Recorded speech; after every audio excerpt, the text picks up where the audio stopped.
Shalom, shalom, everyone, and welcome once again to the House of Shiloh Ministries. We thank you for joining us on Yah's holy day, the Shabbat, and we thank you once again to join us for a new series we're going to call Paul's Letters, or the Understanding the Audience of the Pauline Epistles, or the Letters of Paul. This lesson is sponsored by the House of Shiloh Ministries and presented by yours truly, Brother Andrew Bradley. All right, we're going to go ahead and move to the next screen.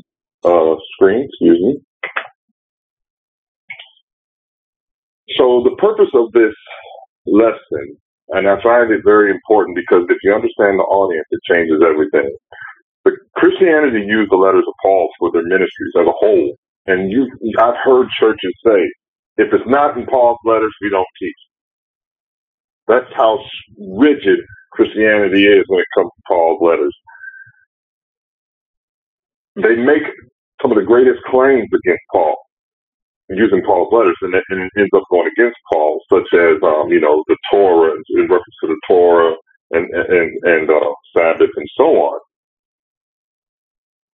But they don't understand the Bible really in its fullness, or Paul's letters, and we're going to talk about that as we continue. The main reason for Christianity's misunderstanding of Paul's letters is their failure to understand the audience Paul was writing to. And this is purposeful because when Rome got a hold of the scriptures and took them over completely after the fall of Jerusalem, they translated the Hebrew text fully into Latin, not the Greek Septuagint, but the Latin, which is the Vulgate. That introduced some changes to a lot of the scriptures, and they also translated the letters of Paul, Peter, James, and the Gospels as well. But I'm telling you now, the audience, let you know, but if you really knew the true audience of these letters, Christianity will have to re-examine their teachings completely and address some major errors and contradictions. But I'm simply demonstrating the audience alone will cause a ton of problems for the church's stances on many of the big topics and issues that the churches have with those who believe in the Torah and the fullness of Torah through the Messiah, or Yahushua Mashiach. So we're going to begin with the biggest letter that Paul has, the Epistle to Rome, in the next slide. The book of Romans, they call it, right? So the true audience of the letter to the Romans, and Paul starts right off in the first chapter giving you some clues. We're going to be defining some words, of course, because you're going to have to, because the translation, and with all honesty, it's without a doubt purposefully done by the early translators. It tied what these words truly mean to include or exclude certain groups, all right, of people. So let's begin with Romans 1:16 through 17. And by the way, I think this lesson is fantastic for anyone who's really trying to understand the New Testament, because since the Paul epistles make up the bulk of it, I recommend people to pay attention to the small things in Paul's letters, which tend to be complicated for most to read, so they can use this as a point of conversation, understanding, guarding, defending the truth. The key to really speaking up is to understand Paul's letters. All right, so let's go ahead and begin. For I'm not ashamed of the gospel of Mashiach, for it is the power of Elohim, to salvation to everyone that believeth, to the Jew first, and also to the Greek. For therein is the righteousness of Elohim revealed from faith to faith, as it is written, the just shall live by faith. In the very first chapter of his letter, all right, Paul is already expressing who the audience is. But because we are not taught to read the Bible from the author's perspective, nor try to seek the true definition of the words we see, and pay attention to the small words, we miss many important details. And I can thank Minister White for teaching me how to pay attention to the small things. So let's examine these words on the next slide, if anybody doesn't have any questions. No questions. No. All right. So let's go ahead and look at the word Jew. All right. It's Iodeus. There's a lot of history with the way this word is pronounced, because if you study Greek and the translation of Greek for the Hebrew text, you know that there is no Y, there is no SH sound. So they had to transliterate using letters that's within their alphabets to try to mimic the true pronunciation. That's what transliteration is. Transliteration is not a new word per se in pronunciation. It'll be a new word in the way it's spelled. But they're trying to mimic the original pronunciation with using a combination of letters, since they don't have a single letter that mimics the Y. This is why you see the I in this word. They don't have a Y. But from our understanding, the word Jew means all Hebrews. Okay? But there's a couple of things you have to understand. First, let's look at the definition of this word. It's Iodeos, which means Judean, belonging to Jehudah, the Jews of Judah, or those of Yahudah. So Paul is saying that salvation came to the Hebrews of Yehudah first. And that makes sense. Why? Because the ministry of the Messiah and his disciples were in that area first. They weren't everywhere, and they weren't to all the Hebrews first, right?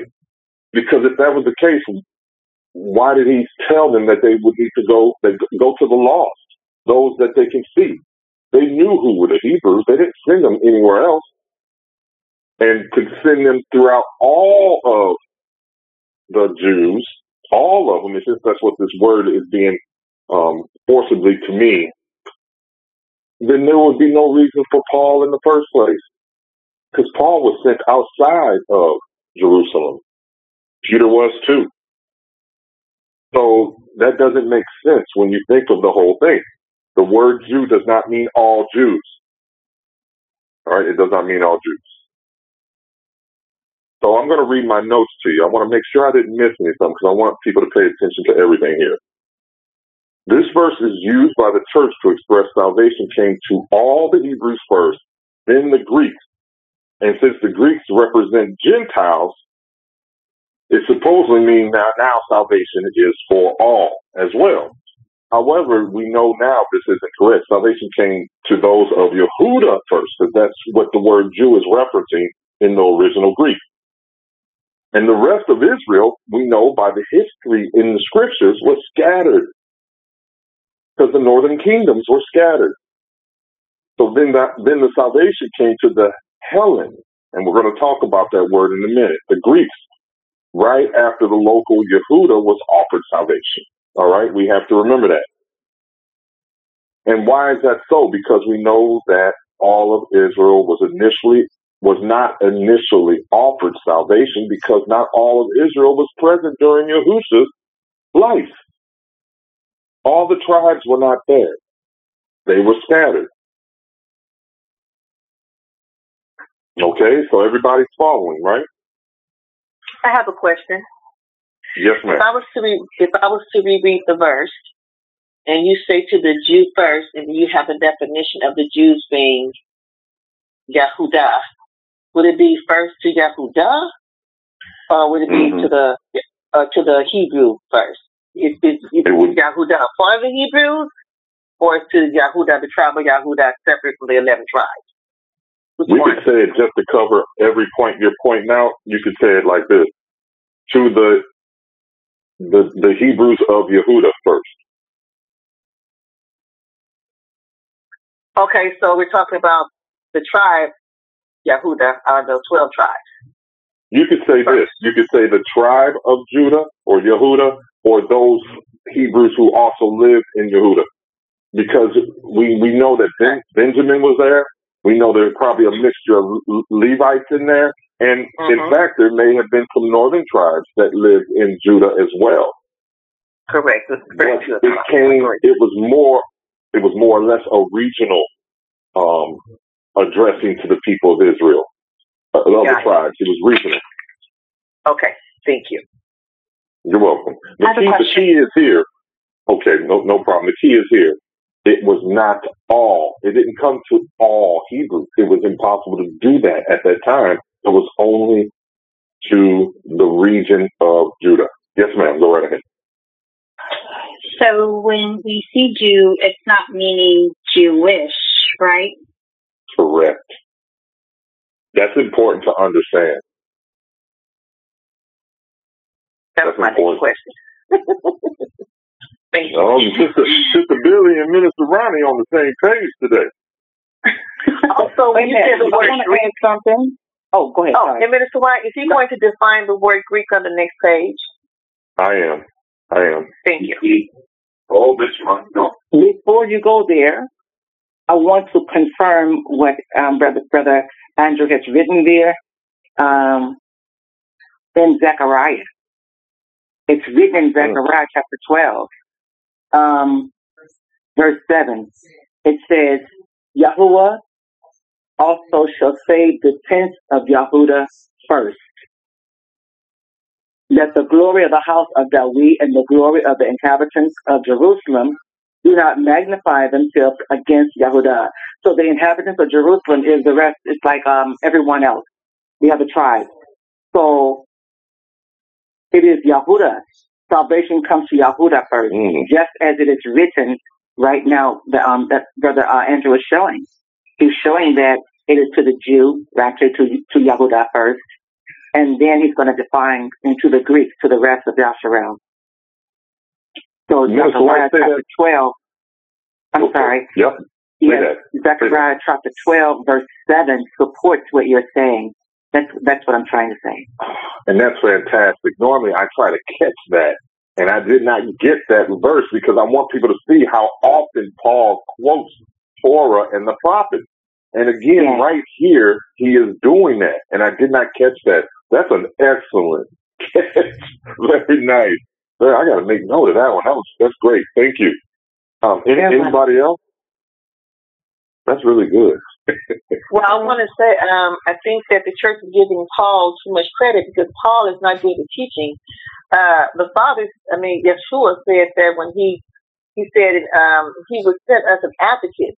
John 14:26, he said, but the advocate, the Ruach, whom the Father will send in my name, will teach you all things. It will remind you of everything I have told you. So Paul is speaking, but the Ruach is speaking through him.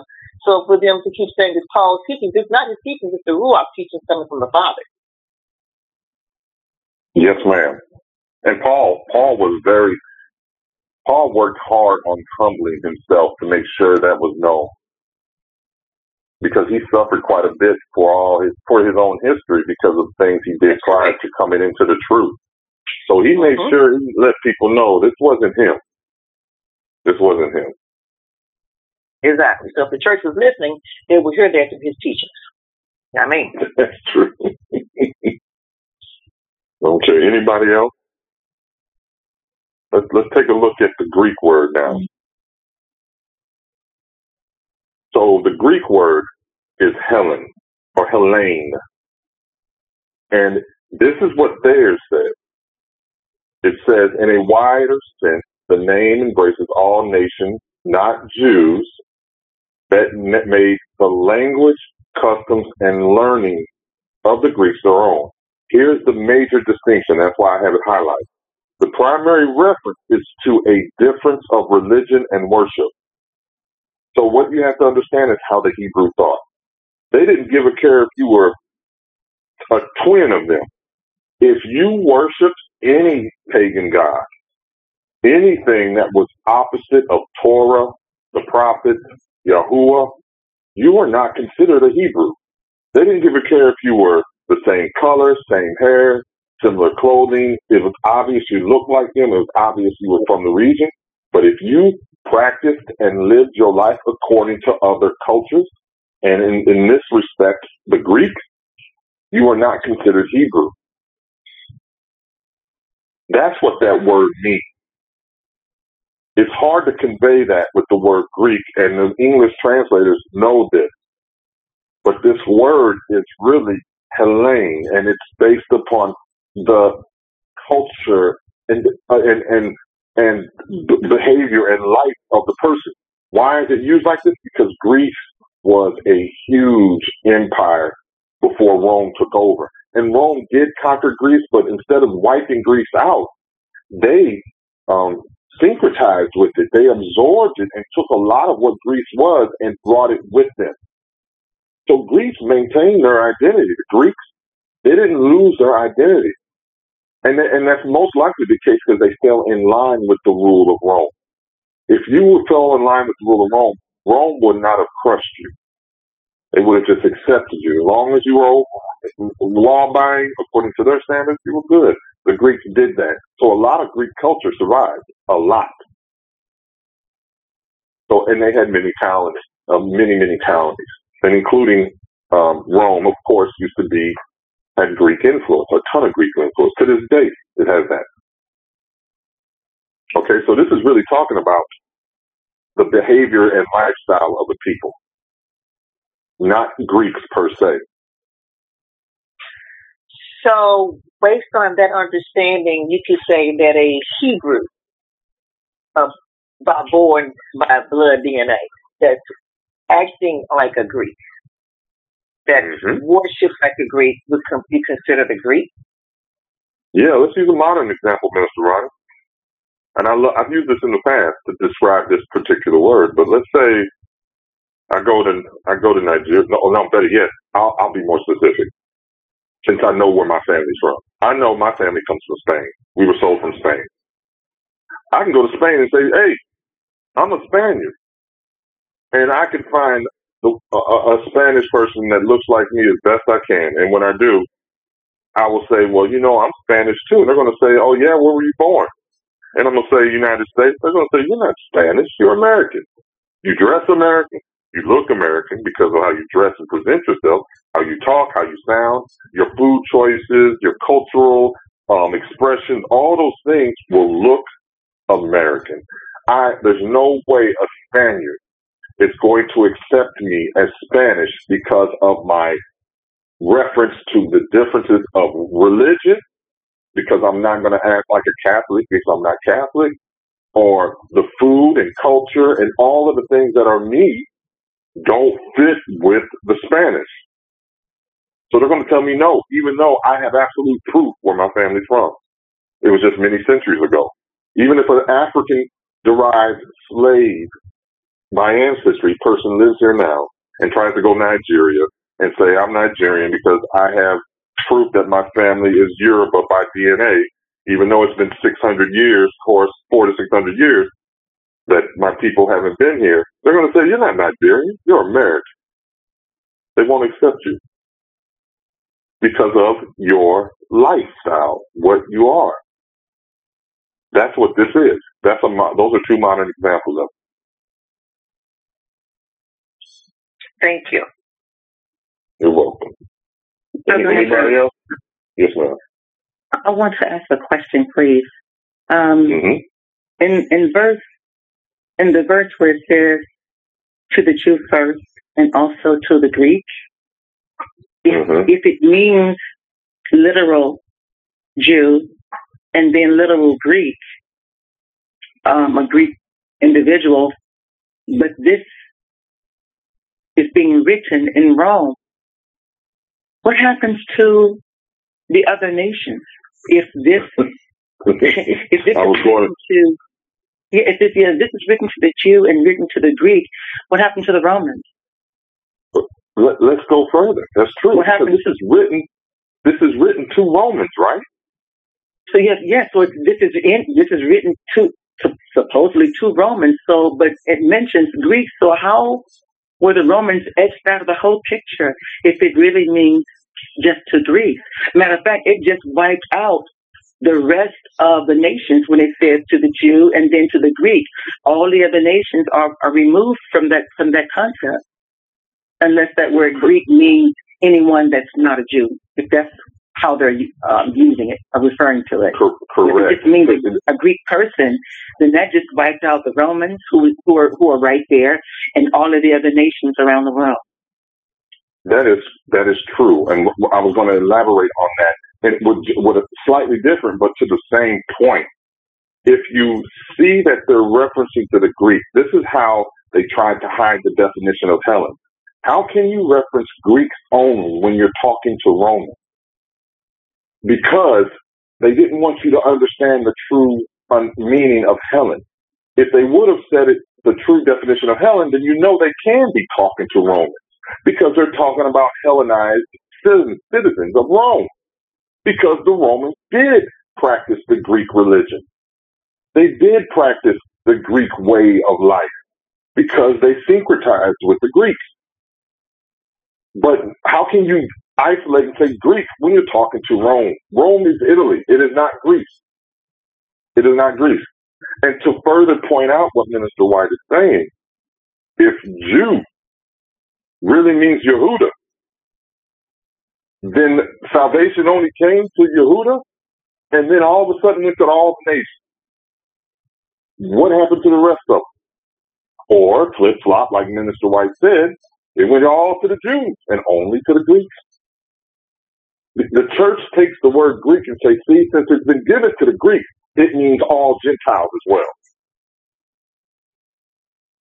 This type of twisted understanding to put in an audience that don't belong is the reason why the church is in such poor shape. All you got to do is talk the verse through. All right.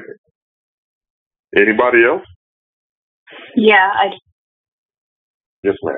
So when they say that it's so pretty much when they're referencing Greek, we pretty much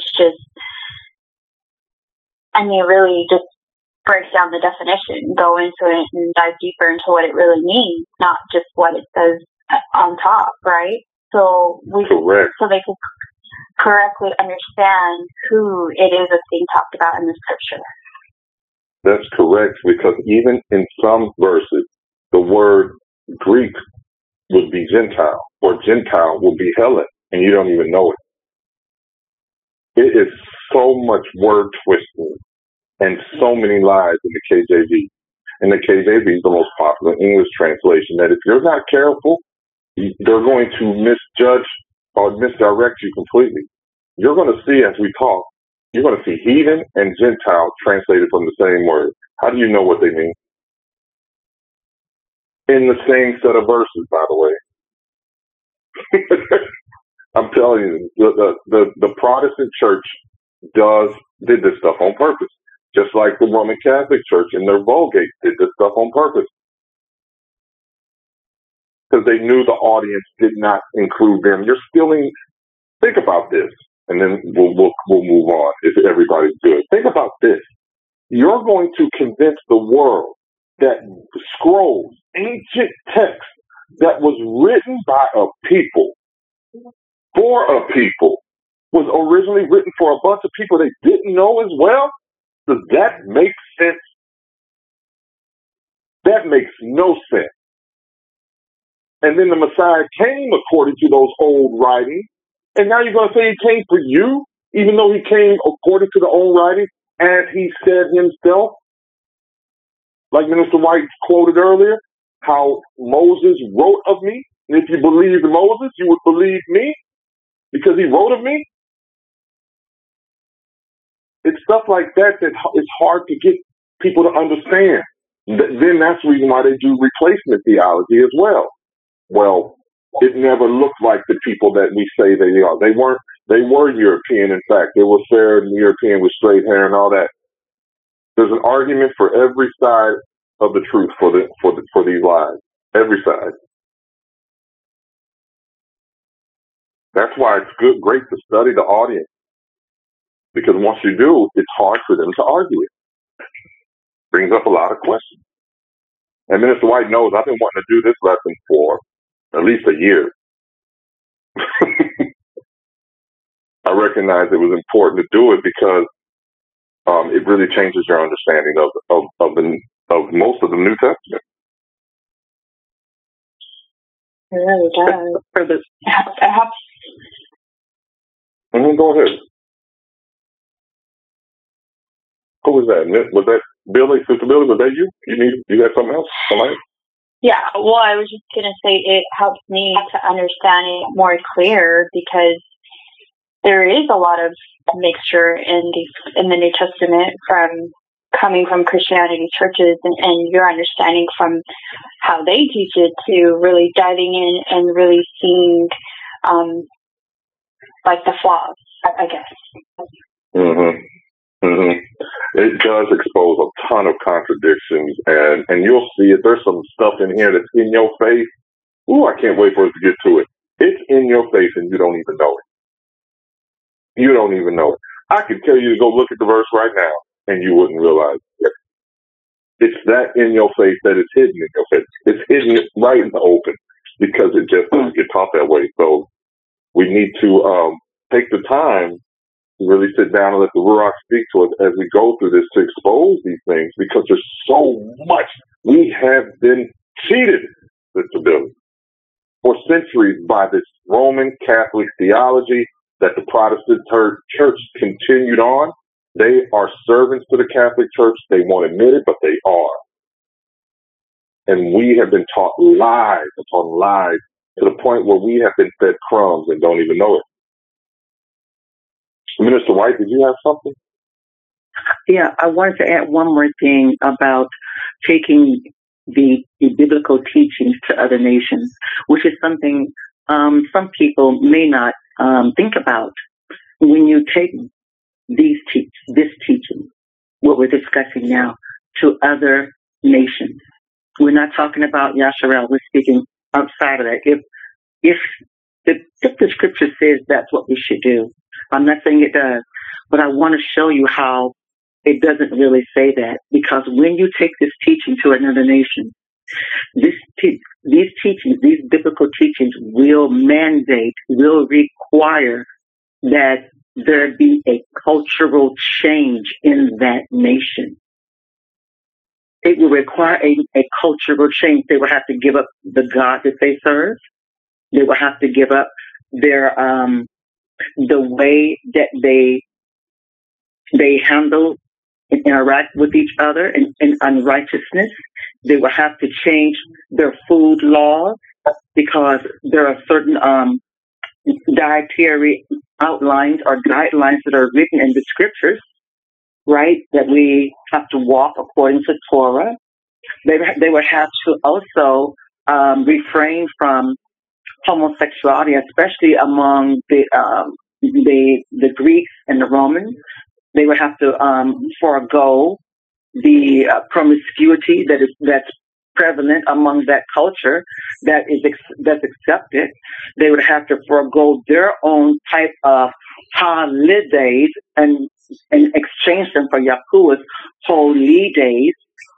So when you take these biblical teachings to another nation, you're asking for a cultural shift.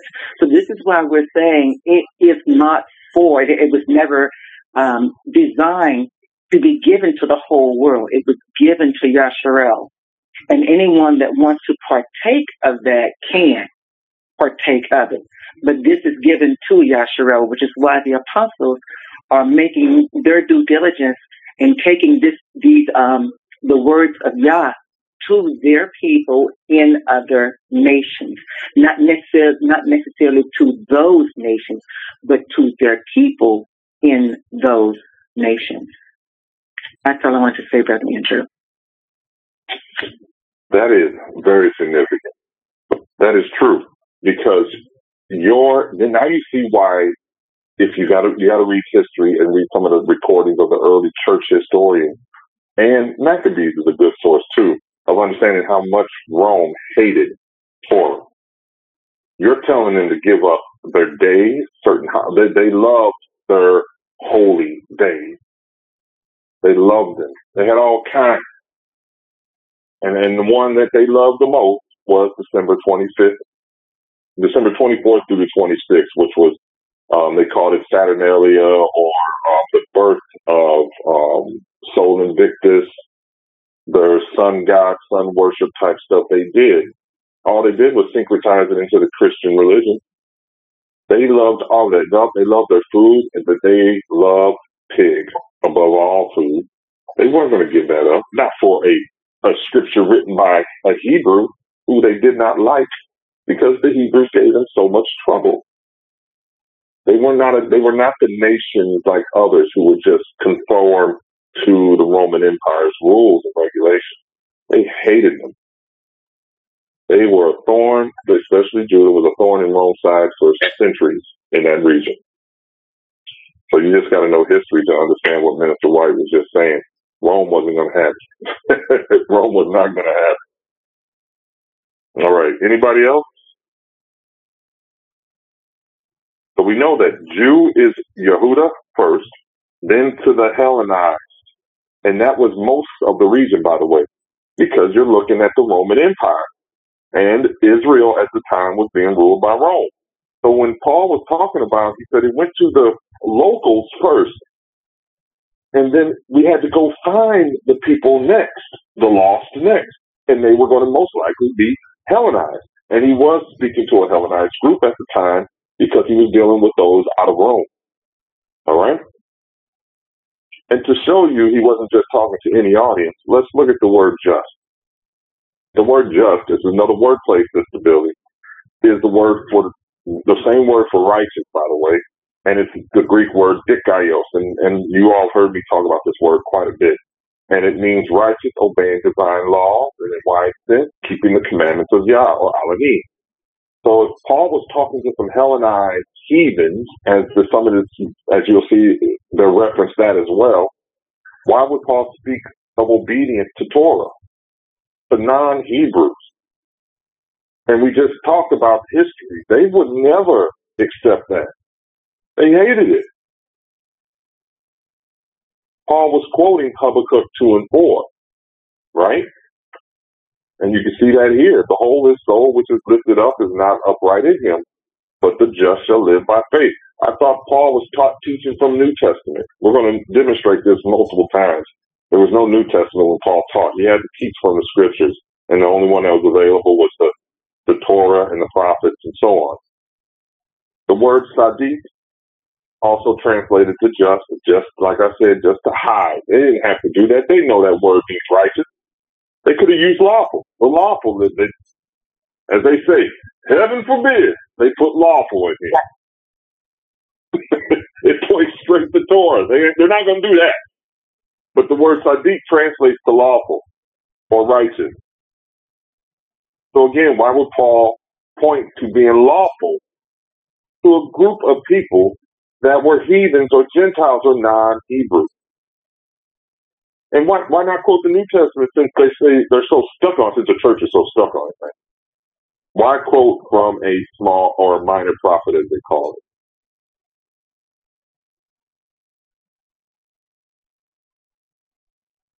Any questions on this? Because I want to point out the history associated with this on the next slide. Yes, I want to point out just one thing. Where you have the word just, it says, but the just shall live by his faith. I've heard it taught to me, I've had it taught to me when I was in church, that this is how we're supposed to live our life, by faith, right? But if you look at that statement that's written in the scripture, it says, shall live. It didn't say the just lives by faith or lives by his faith. That is not what it says. It says, but the just shall live by his faith. So what is actually being said here? What is being said is the same question that the young man asked Yahusha. He said, good master, how can I live? How can I have eternal life? And he said, keep the commandments. And he begins to iterate them one by one. We're looking at the same thing. So, but the just shall live by faith. That means the just shall have their eternal life by their faith. This is not how you, even though it's how you live your life on a daily basis, but it's also saying this is how you come into life. This is how you will have life. This is how you shall have life. It's referring to both. That's all I wanted to highlight for the intro. No, very good. Very good. And you could say, if faith if faith is all you need to live by them not understanding the word just, they can explain what faith is on their own standards. But when you read it like this, the lawful shall live by faith, then you have to understand that there is a law that they have to live by. So there's something that they have to obey. Yes, brother. Well, what I wanted to say was, thank you, that when you live by faith, what are you having faith in? You have faith in Yah's laws, His living word. So if you're having faith in His laws, you're having faith in His Son. If you're having faith in His Son, you have faith in Him. Because you say no one can go to the Father but through Him. And faith without works is dead. So this impacts their lives, how people walk. That's why it's a verb and not just a noun. It's an action. You know, I mean, put it like this, in retrospect, every Hebrew should be born in the show me state. Show him. That's all I want to say. Thank you, brother. That is true. That is really true. We're going to have to remember that show me state thing. All right. Anybody else? Yeah, I One do. more thing, please. Oh, sorry. Go ahead, please. Sorry. I was just going to say the Hebrew root, that's the Aleph Bet, right? The man lying on his side. I'm sorry, say one more time, Sister Billy. The Hebrew root, is that Sadik? Sadik? Yes, ma'am. Is that the Aleph Bet too? The Aleph Bet is, I didn't put it up here. It would be... Well... go ahead. I was just going to say that word is also the Sadik, and for the Hebrew Aleph Bet, it is the righteous person. Isn't that something how Hebrew works? I know. That is pretty cool, isn't it? The word lawful or righteous is actually the same letter. Is actually the letter. Yeah. Yeah, that's pretty cool. Yep, that is really cool. Isn't it? And it's advantageous to us that we understand the scripture from a Hebrew perspective. It is. It's absolutely. But they don't. And you know, the word is spelled with several Hebrew letters, but when you pronounce it, it's the Hebrew. It still is the Hebrew letter that means righteous. And it begins with the letter Sadiq. It's the man laying on his side, the righteous man on his side. Yeah. At the door, which is Dalet,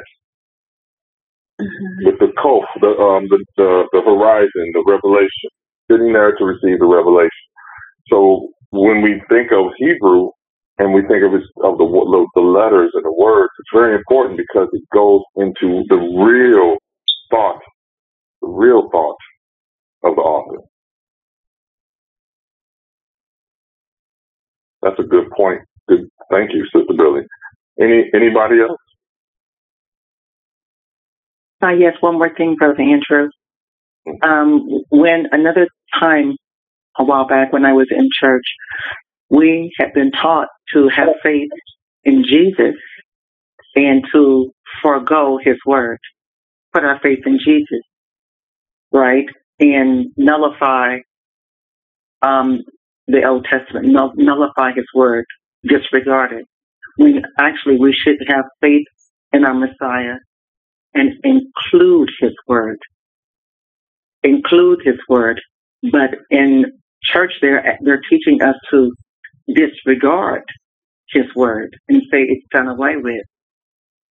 So if you disregard the word, and Yahushua say he is the living word, and actually you're disregarding him, because those two are one. That's what I wanted to say, Brother Andrew. That is so true. They don't realize what they're doing. Many don't. Many don't. There's so much. It reminds me of an old saying that you throw a baby out with the bathwater. you can't, you cannot disconnect the old and the new, because the old is the new one. And as I was teaching earlier today, what they call the Old Testament, which is the Torah, gave birth to the New Testament, gave birth to the Messiah, the Mashiach prophesied in the Torah. Never would have come to pass without the prophecies that are there. There's no way you can disconnect him from what gave birth to him. Can I do it? No, that's it cannot be done. If you want to disconnect the Torah from the Mashiach, then you can say that there is no belief in the Mashiach as well. You cannot believe what gave birth to him. You cannot believe the womb that gave birth to him. Then you cannot believe him because he's made out of that womb. He's created from that womb. He is a part of that womb. He is the womb. He is the womb. He's the walking word. You opening up something, Minister Ronnie. I'm trying to avoid it. You're gonna cause a whole nother lesson to show up in this lesson. I'm not going there because I'm gonna stay focused. But there is purpose disconnect from the old to the new by the church translators, by the historical church translators. They knew his real name. And there's a verse in the book of Acts that proves it, but I will not go there. But there's a verse in the book of Acts that proves they knew his real name, but did not want to give you the real name because it connects the original name to Torah and the prophets and the old. And they don't want you to have that return to that. They want you to focus on the misteachings of Paul's letters. So they replaced his name with Jesus when it was never Jesus in the first place. But that's another lesson. That's another time. I'll stay focused. Yeah. One more thing. When Brother Andrew says they want you to focus on the misteachings of Paul's letters, he is referring to how the church misteaches Paul's letters, and not that Paul's letters himself are mistaught. Mm-hmm. Just in case someone is having some clever ideas, we want to clarify that. Thank you. Thank you, Minister White. And that's true. And the lesson's going to demonstrate what Minister White is talking about. But to be clear, she's absolutely right. Well, I'm going to show you how it should be taught. It ain't Paul's letters that did it. It's the church. All right? And since we've been talking about just, and that they knew it was righteous and lawful. That's what the word means. They knew it. I'm going to prove to you during the translation period of King James, which is the 1600s. Let's go look at a old dictionary here. This is the Old English Dictionary, dated back to 1700. All right, so yeah, it's not as old as King James, but it was around most likely during that time. It reads here: equal, rightful, thus the judgment and laws of God are called righteous. It's referencing the just, that just is in reference to the judgments and laws of the Father. They're called righteous. So the word righteous shall live by faith. The actual word righteous is associated with the judgments and laws of the Father. They knew this. They knew this. And this is not my only example, though. I like to dig up a few. Here's another dictionary, New Royal Dictionary, 1780. Righteous, rightwise. It even has the Saxon in there. I won't try to pronounce it. But it's just, honest, virtuous, leading to a life conformable to the rules of morality and or religion. All right, righteousness. Goodness, behavior in general, agreeable to the laws of morality and religion. So if it's the laws of morality and religion, And at the time, the text, the Bible was considered a religious text. So you're talking about the laws associated with the belief in the text. What laws would that be? What laws did the authors of the Bible live by? It wasn't some random law by Rome. I guarantee you that. If that was the case, Rome would have never destroyed Judah. They would not have destroyed the temple in 70 AD. Right? So we know that the law that this is referencing is the law based upon Scripture, because that's where most of the religious law would have been found at the time. The word religion is a Western concept. They would not have used that in the Bible, but that's what it's referencing here. But I have another witness, though.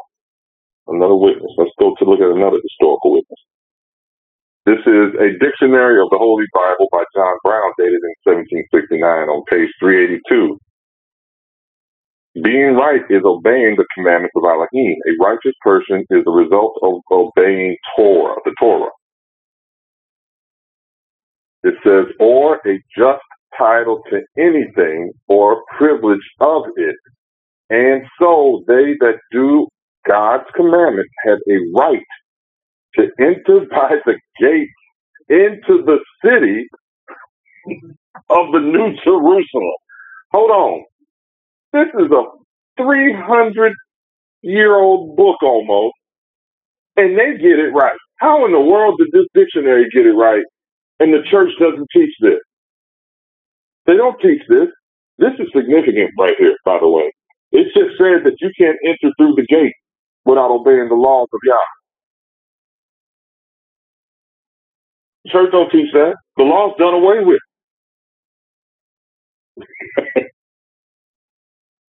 A righteous person enters in by the gate to the New Jerusalem. He's talking about the new kingdom, the kingdom to come.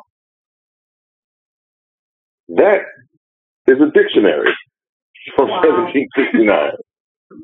You can't even get that taught in church today. The truth has always been out there. The reason churches don't have it is because they don't want it. Because just like I thought what was delivered to me was just fine. Never questioned it. I thought it was the truth as it was delivered to me. And that's what many believers do, to the point where they'll fight you tooth and nail.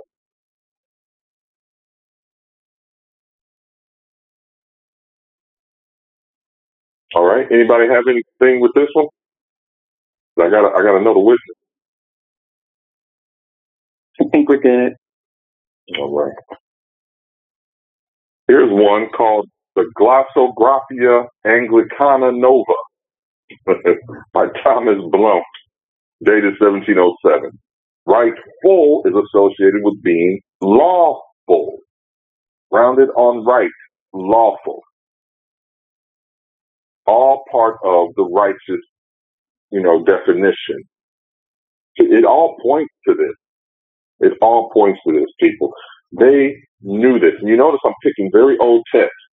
They knew this. They knew this when they translated the Bible from the first early English translation. But they don't want you to know that it's important to obey the law, because they didn't want to live by them.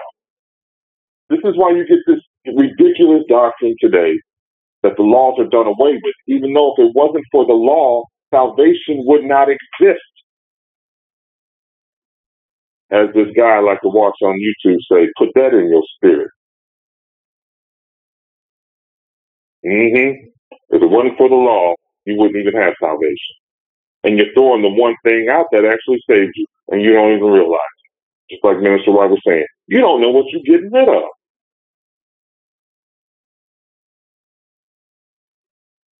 Got another witness for you.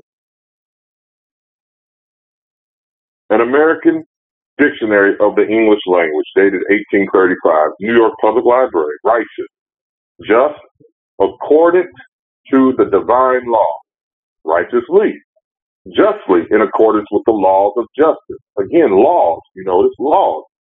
And then righteousness, conformity of heart and life to the divine law. 200-year-old Bible, nearly 180 years left, right? Pretty significant. 190 years, pretty significant. So just is the first reference to who Paul is really talking to. You know, at the time the KJV was created, the definition of righteous was well known. And the church leading up to the KJV taught for centuries that the law or the Torah of Yah was no longer relevant. The word righteous could not be used in the text here, especially with Habakkuk, right?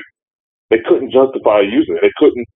They couldn't make it sound right to support the misteachings in their doctrine. It will really mislead the reader out into realizing that righteousness meant lawfulness. So why would Paul use a Hebrew verse which speaks to obeying the Torah by faith to a people the Torah was never given to? Think about that. These people understood who they were even if they were born outside. I know that goes for me too. I wasn't born in Africa. I wasn't born in Spain, but I know what I am still.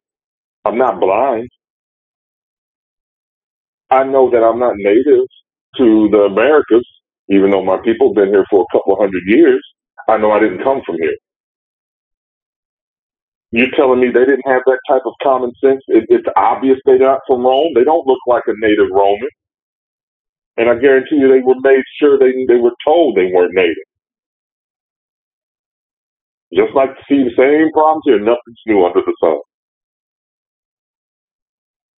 And to prove to you that righteousness still means that even the modern day definition, Merriam-Webster Dictionary, it's right here, acting in accordance with divine or moral law. Even your modern dictionaries know this.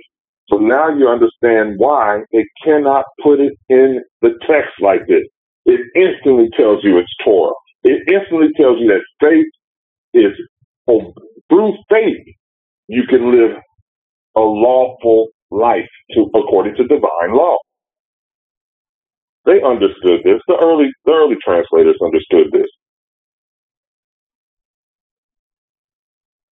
All right, that they knew that just was lawful or righteous. That they knew that. They just didn't want you to teach this way. That's why they did it. The Protestant churches knew it. The Catholic churches knew it. All of them. What can a church member say to this when you see the definition of the word? And even history books prove the definition of the word. There's nothing you can really say. All right. Anybody would like to add anything to this? I only have one thing to say, and that is when you make this as crystal clear as you have, it begins to show an ulterior motive for doing what they have done. Motive becomes the thing you should question now. What purpose did they have for doing it? What was the intention of writing it this way, scripting it this way, so that it could not be plainly obvious to the members what was being stated? We should be questioning the motive, the purpose of such deception. Yes, absolutely. This also tells you that the original people who wrote the text weren't the ones that provided the Bible. You know, you have to understand the history of the Hebrews. It was extremely against Torah for anybody just to simply write them. No one could just write these. They didn't have the right or the skill. Only certain people could copy or write the text anyway. For this to have been changed was changed outside of the original authors and the peoples of those authors, the descendants. This was done completely by the Greeks, the Romans, and so on. Western cultures. All right? All right, let's continue here. So we're going to move on to the next verse in Romans 2 and 10. We're going to start talking about this word Gentile. huge problem for translators, because they knew that they had to figure out how to change something in order to include another audience, and they used the word Gentile to do it. We're going to beat this one up too. All right, we're going to really beat this one up, so we can squash some of the misconceptions associated with this verse, this word. Romans 2:10, but glory, honor, and peace to every man that worketh good. To the Jew first. Oh, wait a minute. And also to the Gentile. What happened to the Hellens? What happened to the Greeks? You see the twist? He's only one chapter away. Now they changed the audience on you. Now they're not just talking about Greeks. They're talking about Gentiles. But he's only talking about one Gentile group because it's singular. You got to think this through, people. Don't forget what you've already read. It doesn't make sense, does it? Why would they change the word, one? And two, why would it be single in tense? It doesn't make sense. All right? The word, in a wider sense, the name embraces all nations. That word Gentile, not Jews, that made the language, customs, and learning. That's what Helen is. This is the same word, by the way. This is Helen, but it's been translated to Gentile now. This is done with purpose because, again, the word Helen, like we talked about before, was only speaking to the Greek-influenced people. Now they threw Gentile in, and the definition of that word, which is wrong also, says everybody. Went to the Judeans at first, or, of course, we say Jews is all Hebrews, and that's a lie. We know that it's only talking to those of Judah. So now we're saying, it only went to the Judeans first, and then everybody else that's non-Jew. This is such purposeful mistranslation. It's not an error. We already knew what the word was being used for prior. It was being used for Greek. This is a purposeful misdirect. All right? And as we continue, we're going to beat this word Gentile up so you can understand that this is another lie brought in by the Latin, Roman Catholics, and the early English translators. This lie here was not introduced by the Greeks. It was Rome that did this one. Don't get me wrong, Greeks did their own, but Rome did this one. All right? Any questions? We're going to continue. Yes. Yes, ma'am. Brother Andrew, even, which I know that you are, going to expound on the word Gentile, but even if you didn't, just by looking at the verse and what's written there will tell you that it's not written to the rest of the world, because look at what it's saying. It says glory, honor, and peace. Let's start with the word peace. The opposite of the word peace from a Hebraic perspective would be wrath. Those who are not appointed to wrath are appointed to peace. Well, the rest of the world can't know what peace is from Elohim's point of view because they don't have his word to teach them about that peace. So it can't be pertaining to them. So this individual that it's pertaining to would have to understand what it means to have peace, to be at peace with Yah. And then it goes on to say, to every man that worketh good. Well, how will the rest of the nations know what it means to work good? Because each culture has its own definition of what is good. So this cannot be pertaining to the rest of the world. This is pertaining to one people where the outlines of what is good is given to them, and then they are in compliance with that.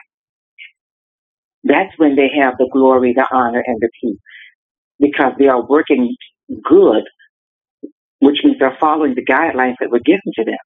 So this cannot be pertaining to other nations because the scripture says that these laws were given only to Jacob. Yep. So thank you, Brother Andrew.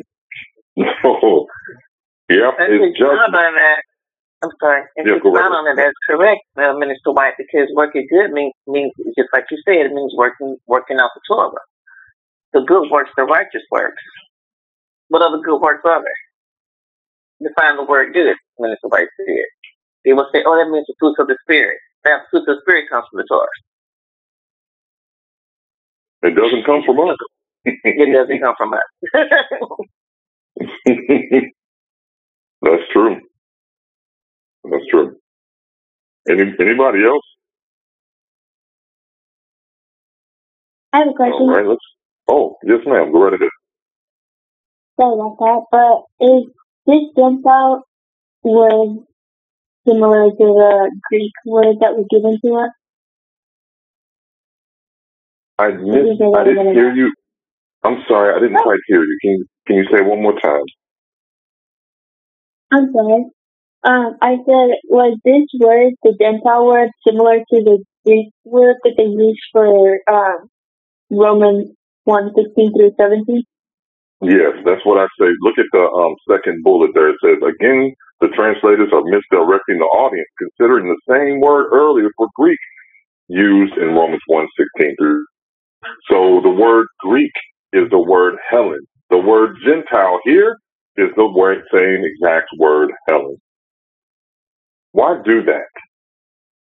Because the authors are trying to include both a larger audience of people without twisting the truth too much. So they left the word Helen and kind of translated it to Greek, knowing that it's referencing to Greek culture, but they try to twist the truth a little bit. Then here they just straight up misrepresented the word completely and added Gentile. Just include all that are not Hebraic. Because the Greek, since they're not Hebraic, I guess it should go to all. That's what they're trying to say here. Foolishness. It's foolishness. Thank you. You're welcome. Brother Andrew, one more thing. This would be like the Greeks being able to say, we have decided that our culture, our way of life is something that should be shared with the world. And then they take their own philosophy, their own culture to other nations and say, okay, this is how these nations are going to be ordered according to the Greek culture. That can be no more applicable, right, or correct than if Yasharel did that.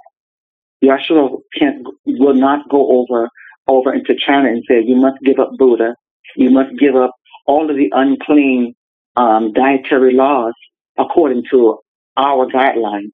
You can no longer have that anymore.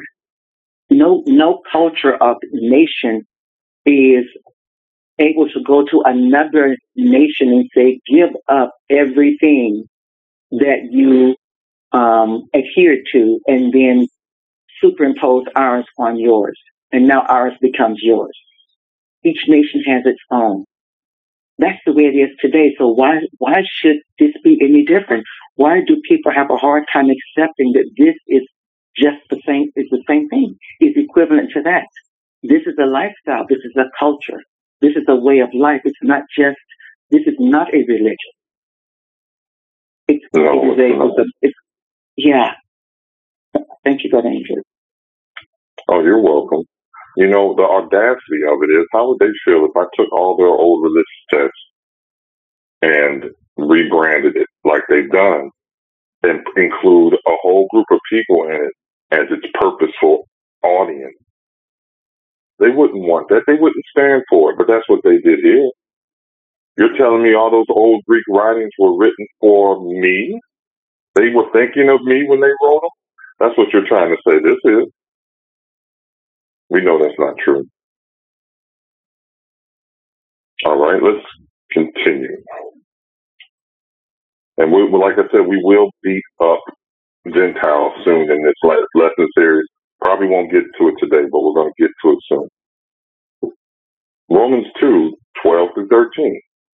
For as many have sinned without Torah, or outside of Torah, shall also perish outside of Torah, or without Torah. And as many as have sinned in Torah shall be judged by Torah. For not the hearers of Torah are just. Oh, we know what that means now, right?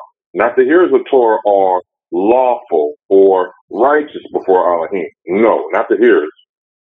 But the doers of Torah shall be made righteous or shall be lawful. All right? Now, since we know what that means, that reads completely different. If Paul was speaking to non-Hebrews, why reference Torah? A true Gentile, as we read earlier, would be completely ignorant of. Without Torah means anomos, or onome, or nomos, I believe. To sin, it literally means to sin in ignorance of Torah. Without Torah is one word. Listen to that. So it's for as many as have sinned in ignorance of Torah shall also perish in ignorance of Torah. Think about that. To use that is to say that you're talking to a people who are in relationship to Torah in some way or form. This does not go to everybody else. And you have to read the source material to get this. I want the pastors to know. I want the preachers to know that say that this is just saying, people who don't have it. No, it does not mean that. It does not mean that. You cannot sin in sinful without Torah. You can be in ignorance of it and still sin. But you can't sin without Torah being given to your people from the very beginning. You can't be in ignorance of it. And the law, the Torah, has an atonement process for ignorance. But the law had to have been given to you. The Torah had to be given to you for you to qualify for that. If not, then it would not be applicable to you at all. Instead of in ignorance, you just would have been sin without even any knowledge of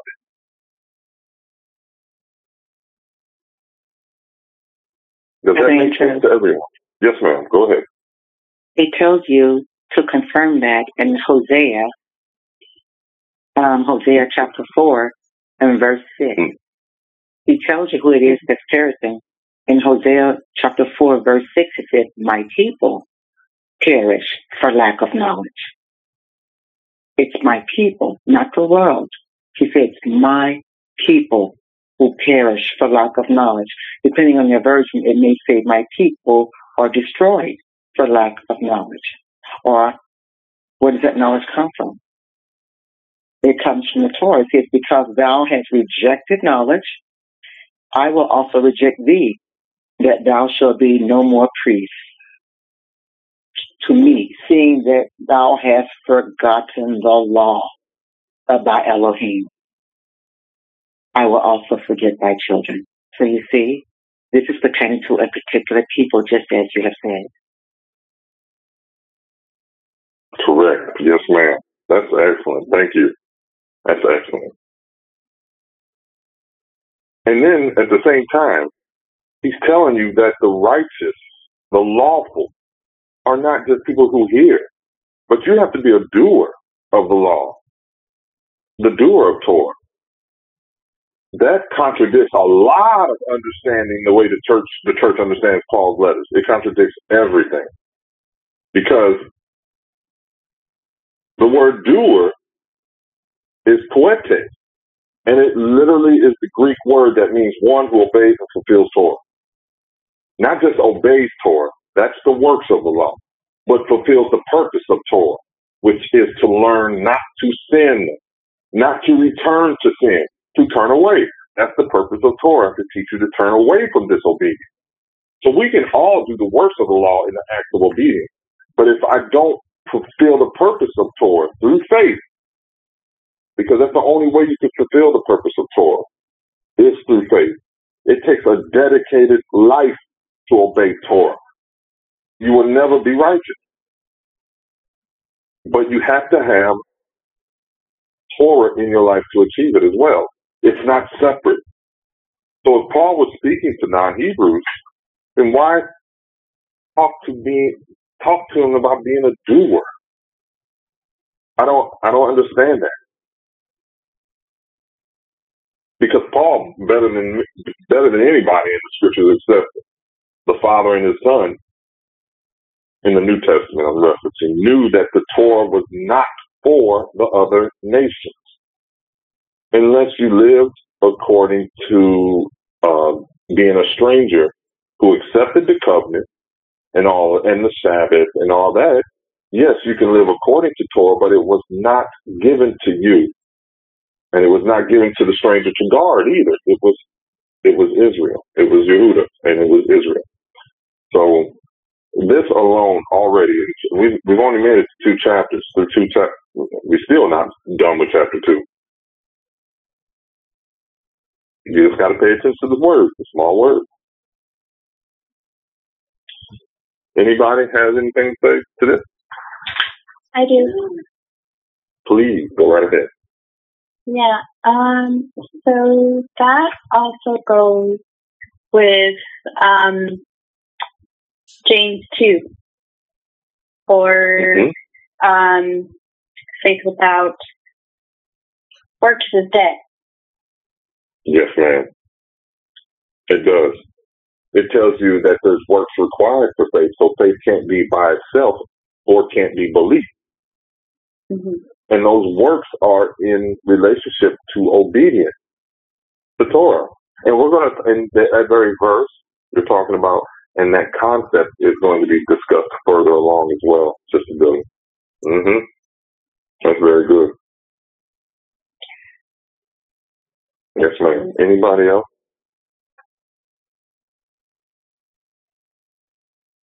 All right, we'll do one more. Let's see.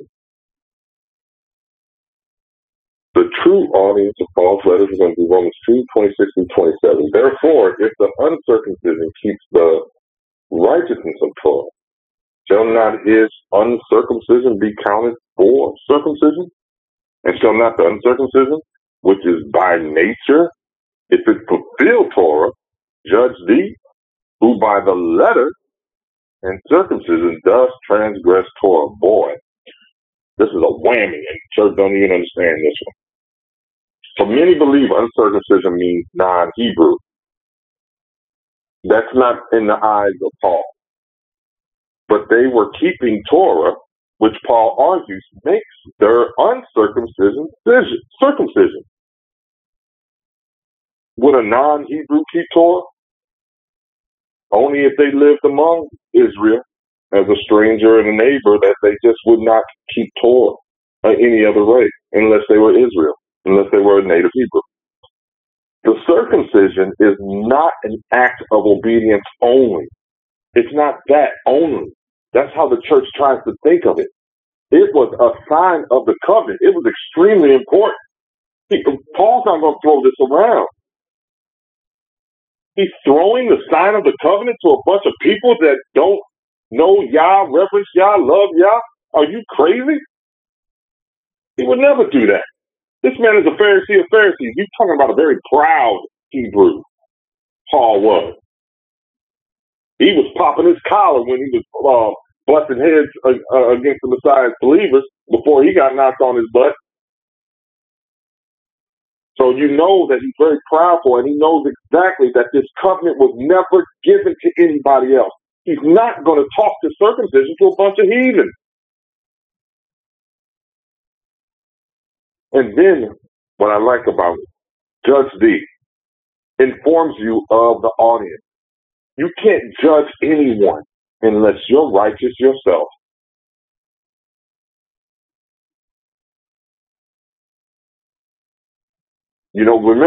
Remember during this time, if you weren't a Hebrew, Torah observance was almost unheard of.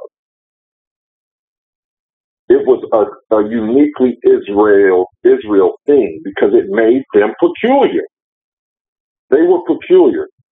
Those who obeyed Torah was very peculiar because they didn't eat like the rest of the world. The rest of the world ate everything. They dressed any kind of way. They had any kind of recognition and days of honor and all their little days. They did all that. But the Hebrews did not. They had unique, specific things they adhered to. Paul is only saying the obedient or righteous people of Yah can judge, not just anyone. So judging is done, but only the righteous can do so. Do you honestly think that Paul would have non-Hebrews who historically rejected Torah and never liked the Hebrews judge the Hebrews by their new obedience to Torah? Does that make sense?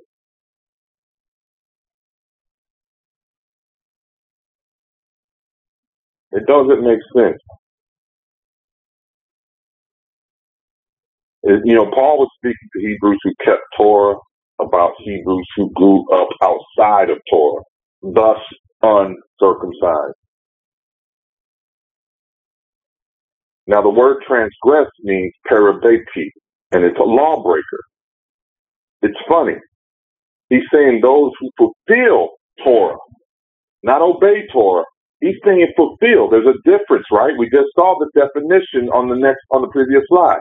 Obey and fulfill, right? Right here. The doers, poetes, obey and fulfill. So Paul is saying these people fulfill the purpose of Torah, so they're righteous enough to judge you, those who live only by the letter. And he's talking about what he was like as a Pharisee, living by the letter, which caused them to transgress, which was break the law. Living by the letter was not fulfilling Torah. So we're going to get into that in part 2, where we break down living by the letter. So this is a good place to stop for part 1. And do we have any questions before we close out? No questions. All right. Oh, good. Okay, well, great. Thank you. We thank you all for joining the House Sheila Ministries, for understanding the audience of Paul's letters or the Pauline epistles. We thank you all for being part of the House Sheila Ministries once again. Please join us next Shabbat as we continue in this series where we get to part 2, where we're talking about living by the letter of the law, which was a problem for the Pharisees and Sadducees, and the reason why Yahushua had to come in the first place. So thank you all for joining us, and we look forward to having you again. Shalom, everyone. Shabbat shalom.